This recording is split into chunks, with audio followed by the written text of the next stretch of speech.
To me, this is a picture of today's India. It shows three developments, three of the many developments I shall list out tonight. Number one is financial inclusion. Both the vendors had a bank account linked to their mobile phone. Number two is internet or mobile penetration, what we call digital India. It was 15% 9 years back. It's 48% today. And number three is the airport traffic. It just keeps swelling even though we are at the receiving end. We see what it shows. From 67 million 9 years back to almost double now. To me, these things signify the path that India is on. The previous speakers have defined the motion well, but in case the evening drinks have kicked in, let me repeat. This House believes Modi's India is on the right path. And how do you determine if the path is right or wrong? You look at numbers, data, surveys, reports. I shall refer to all of these as I make my arguments. But I also want to dwell on something that's more personal, more important, I think, yet unquantifiable. I'm talking about the experience of living in today's India. I have lived in many Indias. The wary India where exciting policies and positions were abandoned. The self-doubting India, where decisions were taken based on global opinion. And today a more confident India where the world comes for leadership and inspiration. You cannot put a premium on that.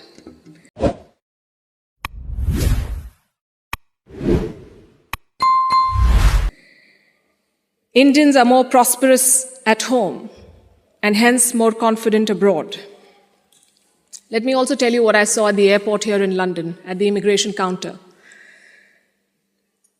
I saw Indians proudly flaunting their passport, none of the fidgeting or self-doubt of the last century. And if I may add, the immigration officer almost looked impressed. She was either a fan of India or just worried that she was holding up one of Rishi Sunak's relatives. We are proud of what we share with the world. Bollywood, masala chai, yoga, cricket. India today is a soft power giant. At the same time, India is not a timid democracy that tolerates terrorism or betrayals. When Pakistani terrorists attacked Kashmir's Pulwama, India carried out surgical strikes on Balakot. Today's India is not a pushover country. It's a world power denied. Today, invasions and colonialism are part of our history, not our identity. We are shaped by years of subjugation, not defined by them. We are excited about our global responsibilities, not wary of them. This change in confidence comes from growth at home. Which brings me to the numbers. I'll start with India's welfare state system and how it has fared in the past decade. 110 million new gas connections, 470 million bank accounts, 220 million insurance beneficiaries. And to be fair, the welfare concept is not new to India. It's been there for a while. What's new is the approach. It's not just about putting more money in the pocket, it's about empowering people. And the result, once again, the evidence shows in the numbers. India's per capita income has gone from 86,000 rupees in 2014 to 172,000 rupees now. It has doubled. And a big reason for that is the falling inflation, from more than 8% 9 years back to less than 6% today. And this, ladies and gentlemen, is in the middle of a global cost of living crisis. Foreign direct investment is at its highest level. Foreign trade is at its highest level. The growth mantra is connectivity. And I don't have to tell the British that. First thing you did in your colonies was build roads and railways. Our growth story has been about two Indias.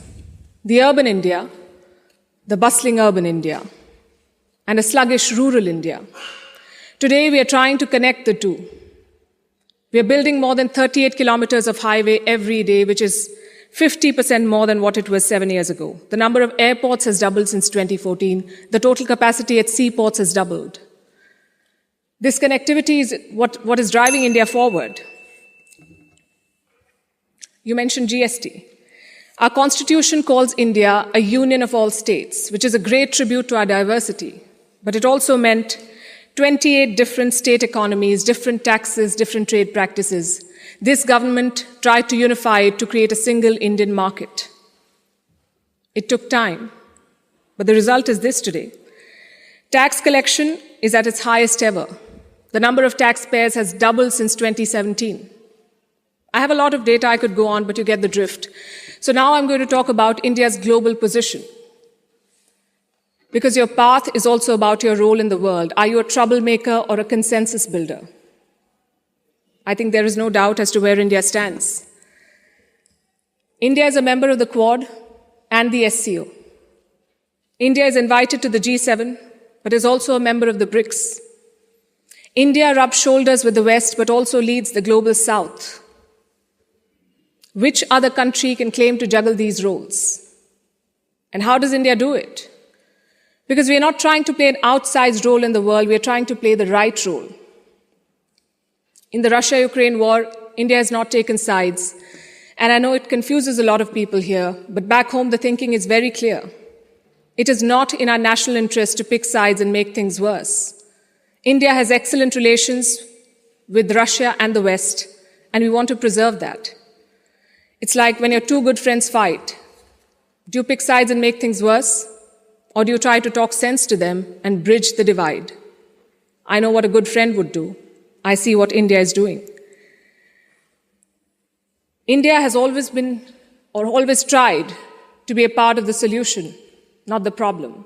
Look at our neighborhood policy. When Sri Lanka was sinking, India provided assistance worth $4 billion, no strings attached, no grudges held, for Colombo's proximity with China. A lot of people say that India is losing control of South Asia. I say South Asia was never India's to control. New Delhi is building relations based on mutual respect and equality, and the results show beyond government interactions. Countries like Nepal and Bhutan are using India's online payment systems. Students from the neighborhood come to India for training, grants, and scholarships. This government has aced what we call Buddhist diplomacy. It is leveraging India's position as a cradle of Buddhism. All these initiatives have made India popular. The world stands with us against Chinese expansionism. The global South looks up to us for leadership. The global North looks up to us for partnership. I think that's the hallmark of great diplomacy and statecraft, when you're loved and respected in all quarters. More importantly, when you're trusted in all quarters.